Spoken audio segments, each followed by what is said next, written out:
Hello friends, welcome my channel. আজকে আমি বানাবো পনির, নিরামিষ পনির। আমরা রেস্টুরেন্টে যেরকম খেয়ে থাকি সেই একেবারে অবিকল স্বাদ হবে। আমি যেরকমভাবে রান্না করব আপনারা পুরো প্রসেসটা ফলো করবেন।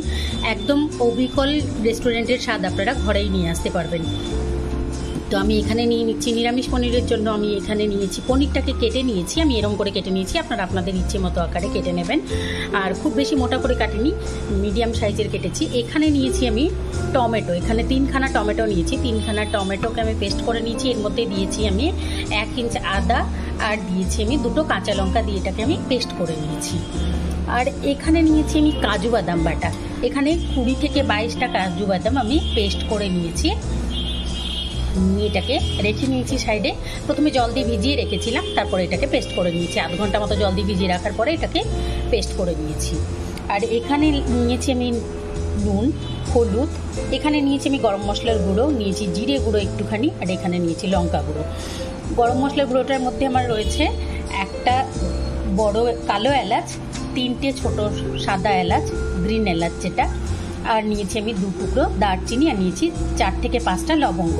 এই কটার জিনিস আমি একসঙ্গে গুঁড়ো করে নিয়েছি। নিয়ে এখান থেকে আমি হাফ টিস্পুন মতো নিয়ে নিয়েছি গুঁড়োটা। চলুন এবার আমরা রান্নাটা করে নেব। তার জন্য লাগবে আমি ঘি নেব আর সাদা তেল নেব, দুটোকে মিক্সড করে রান্না করব। আপনারা চাইলে শুধু সাদা তেলেও করতে পারেন, শুধু ঘি দিয়েও করতে পারেন। আমি নিয়ে নেব 1 টেবিল স্পুন ঘি আর 1 টেবিল স্পুন সাদা তেল দিয়ে আমরা এটাকে রান্নাটা শুরু করবো। আমি প্রত্যেকটা পনির রান্নার সময় বেশিরভাগ সময় আপনারা দেখেন নুন, হলুদ আর লঙ্কা গুঁড়ো দিয়ে আমি ম্যারিনেট করে নিই পনিরটা। এখানে আমি পনিরটা ম্যারিনেট করবো না, একদম প্লেন এরকমভাবে হালকা করে ভেজে নেব, ভেজে নিয়ে রান্না করবো। আর লাগবে আমার টক দই, 2 টেবিল স্পুন টক দই আমি ফেটিয়ে নেব। চাইলে আপনারা মিক্সিতে দিয়েও ফেটিয়ে নিতে পারেন, সেটাকে ইউজ করতে পারেন, অথবা এমনি চামচ দিয়ে ফেটিয়ে নিয়েও ইউজ করতে পারেন। তো চলুন আমরা গ্যাসের কাছে যাই। দেখুন নিয়ে নিয়েছি আমি একটা ননস্টিকের কড়াই, গ্যাসের ফ্লেম অন করে নিয়েছি। এখন আমি এর মধ্যে নিয়ে নেব সাদা তেল আর ঘিটা। নিয়ে নিয়েছি আমি সাদা তেলটা 1 টেবিল স্পুন নিয়েছি সাদা তেল। এখানে আমার গাওয়া ঘি আছে, এই গাওয়া ঘিটা আমি নিয়ে নেব 1 টেবিল স্পুন।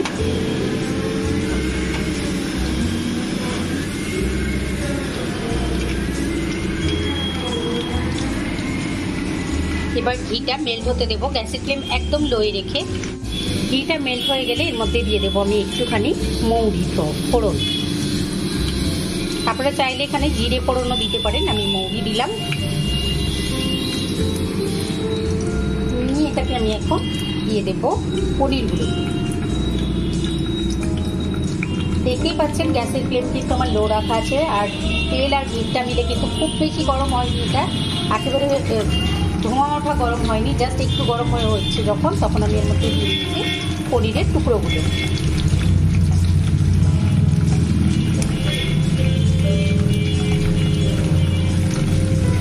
দিয়ে দিয়েছি আমি পনিরের টুকরোগুলো, দিয়ে একটু আমি কড়াইটাকে হাতে করে এরকম করে ঘুরিয়ে দিচ্ছি। এক্ষুনি আমরা এর মধ্যে খুন্তি চালাবো না, এটাকে একটুখানি এরকম করে নাড়িয়ে নিচ্ছি। আপনাদের অসুবিধা হলে আপনারা দুবারে ভেজে নিতে পারেন, আমি একবারেই দিয়ে দিয়েছি সবটা পনির। গ্যাসের ফ্লেমটা আমি মিডিয়াম লোই রেখেছি। দিয়ে দেওয়ার পরে 1-1.5 মিনিট হয়ে গেছে। আমি পনিরটা কিন্তু খুব বেশি লালচে করে ভাজবো না, এইরকম যখন একটুখানি স্পট পড়বে তখন কিন্তু আমরা পনিরগুলোকে উল্টে দিচ্ছি।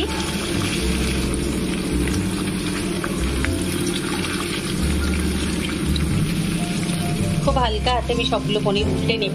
পনিরগুলো উল্টে নেওয়ার পরে আরও 2 মিনিট রেখে দিয়েছি আমি এগুলোকে। আবারও একটু দেখে নেব যে পনিরের এই দিকটাতেও এরকমভাবে স্পট পড়েছে কিনা। দেখুন সব দিকটাই, এই দিকটাতেও স্পট পড়ে গেছে। তো আমি এগুলো তুলে নিচ্ছি। পনিরগুলো আমরা তুলে কিন্তু রাখবো এইরকম একটা বোলের মধ্যে। আমি নিয়েছি 1 কাপ জল, এই জলের মধ্যে রাখবো, তাহলে পনিরগুলো শক্ত হবে না।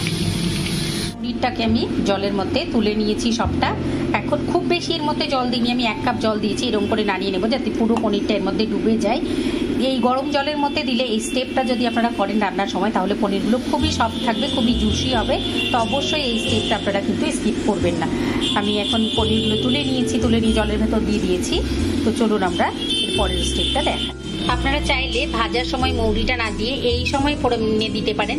তবে যদি ওই পনিরটা ভাজার সময় ফোড়নে মৌরিটা দেওয়া যায়, তাহলে পনিরের মধ্যে খুব ভালোভাবে মৌরির স্মেলটা ঢুকে যায়, যার জন্য আমি ওই সময় দিয়েছি। এখন দিয়ে দিচ্ছি একটা তেজপাতা ফোড়নে, 2টো লবঙ্গ দিলাম, আর একটা দিয়ে দেবো আমি ছোট এলাচ, সবুজ এলাচ আমি দিলাম এর মধ্যে, তেলের মধ্যে। আমি এটাকে একটুখানি 30 সেকেন্ড মতো নাড়িয়ে নেব। তারপরে এর মধ্যে দিয়ে দেবো আমরা টমেটো পেস্টটা। টমেটো পেস্টের মধ্যে আমার আদা আর কাঁচা লঙ্কা দেওয়া আছে, তো আমি টমেটো পেস্টটা এর মধ্যে নিয়ে নিচ্ছি।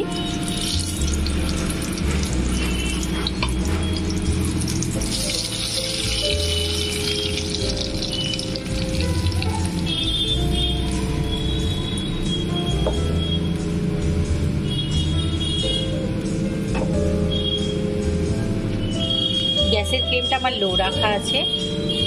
টমেটোটা আমি একটু ভেজে নেব। টমেটো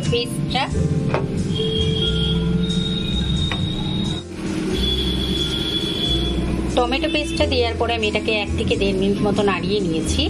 এটাকে আরও 1-1.5 মিনিট মতো আমি নাড়িয়ে নেব। গ্যাসের ফ্লেমটা এখন একটু বাড়িয়ে দিলাম, আমি মিডিয়াম করে দিলাম। এবারে এর মধ্যে দিয়ে দেবো আমি শুকনো মশলাগুলো।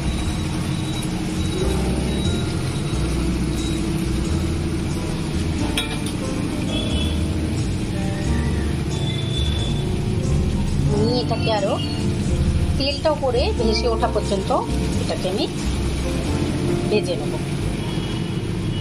মশলাটা বেশ সুন্দরভাবে কষানো হয়ে যাবে, আর সেই সাথে একটা খুব ভালো গন্ধ বেরিয়ে যাবে এর মধ্যে থেকে।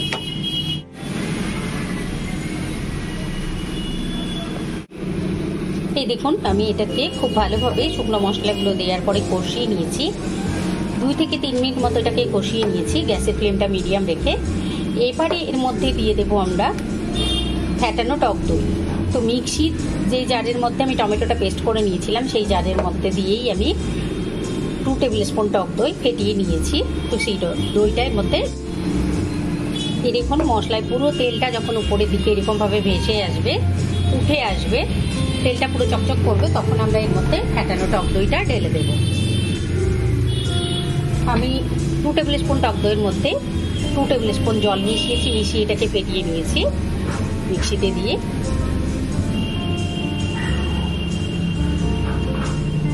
এটাকেও আমরা 1 থেকে 1.5 মিনিট মতো নাড়িয়ে নেব।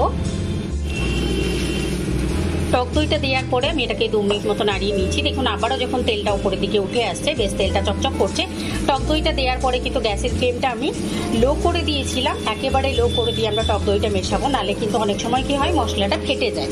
যার জন্য আমি টক দইটা দেওয়ার সময় একদম লো করে দিয়েছিলাম গ্যাসের ফ্লেমটা।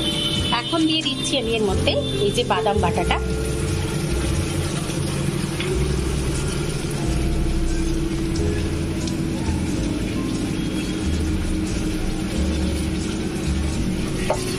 আর এরকমভাবে পনির বানালে খুব রিচ হয় গ্রেভিটা, আর খুব সুন্দর হয় খেতে, একদম স্মুথ সফট, একেবারে রেস্টুরেন্টের মতো। তো আপনারা অবশ্যই এটা ট্রাই করবেন।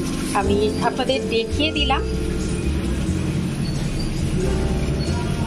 যদি মশলাটা খুব ভালোভাবে কষানো হয়, তাহলে কিন্তু গ্রেভিটার টেস্টটা একেবারে বদলে যায়, খুব স্মুথ হয়, খুব ক্রিমি হয়, টেক্সচারটা খুব ভালো হয় খেতে। তো অবশ্যই আপনারা ট্রাই করবেন। এটা নান, পরোটা, রুটি, পোলাও সবের সঙ্গেই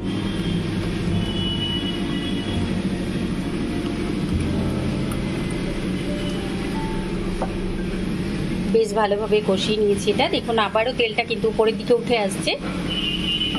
তো এখন আমরা অ্যাড করে দেবো এর মধ্যে পনির। দেখুন, আমরা সবাই জানি যে পনির যদি বেশিক্ষণ রান্না করা যায় তাহলে স্টিফ হয়ে যায়। যেহেতু পনিরটা তুলে আমি জলের মধ্যে দিয়েছিলাম, আমি কিন্তু কোনো গরম জল বা ঠান্ডা জলের মধ্যে দিইনি, রুম টেম্পারেচারের যে জল, সেই জলের মধ্যেই দিয়ে রেখেছিলাম আমি পনিরটা। এখন জলটা আমি পুরো একটা বোলের মধ্যে ছেঁকে নেব। ছেঁকে নেওয়ার পরে পনিরটা এর মধ্যে আমি অ্যাড করে দেবো। দেখুন, জলটা আমি ছেঁকে নিয়েছি, শুধু পনিরটা আমি এর মধ্যে অ্যাড করে দেবো। পনিরটা অ্যাড করে দেওয়ার পর এর মধ্যে দিয়ে দিচ্ছি আমি ব্যালেন্স করার জন্য একটুখানি চিনি, 1 টিস্পুন চিনি অ্যাড করলাম আমি। নিয়ে এটাকে একটু নাড়িয়ে নেব, নাহলে সব ভেঙে যাবে, যেহেতু পনিরটা আমাদের খুবই সফট আছে। এইবারে আমি যে জলটা পনিরটা করে রেখেছিলাম, এটা মিক্সির জারের মধ্যে ঢেলে দিলাম। ঢেলে দিয়ে এটাকে আমি পুরোটা এর মধ্যে নিয়ে নিচ্ছি। নিয়ে এটাকে এখন ফুটতে দেব 6 মিনিট মতো। আপনারা যদি আরেকটু বেশি গ্রেভি চান তাহলে এক্সট্রা জল অ্যাড করতে পারেন। আমার যেহেতু খুব বেশি গ্রেভি আমি রাখবো না, যার জন্য আমি পনিরটা যে জলের মধ্যে ডুবিয়ে রেখেছিলাম সেই জলটাই এর মধ্যে অ্যাড করে দিলাম। এখন এখন আমি এর মধ্যে দিয়ে দেবো একটুখানি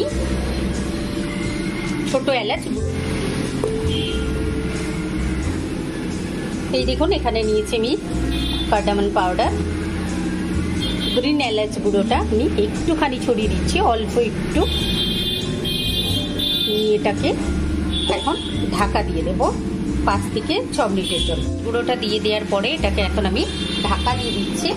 ঢাকা দিয়ে রেখে দেব মিডিয়াম লো ফ্লেমে 6 মিনিট।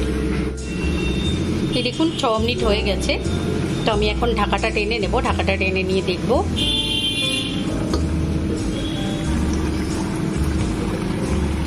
ঢাকাটা টেনে নিয়েছি,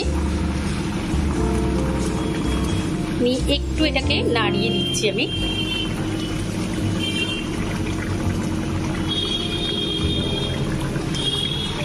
দেখুন রেডি হয়ে গেছে আমাদের নিরামিষ পনির। তো এখন আমি এটাকে আরও 1-1.5 মিনিট মতো ঢাকাটা খুলে নিয়ে ফুটিয়ে নিয়ে গ্যাসের ফ্লেম অফ করে দেবো।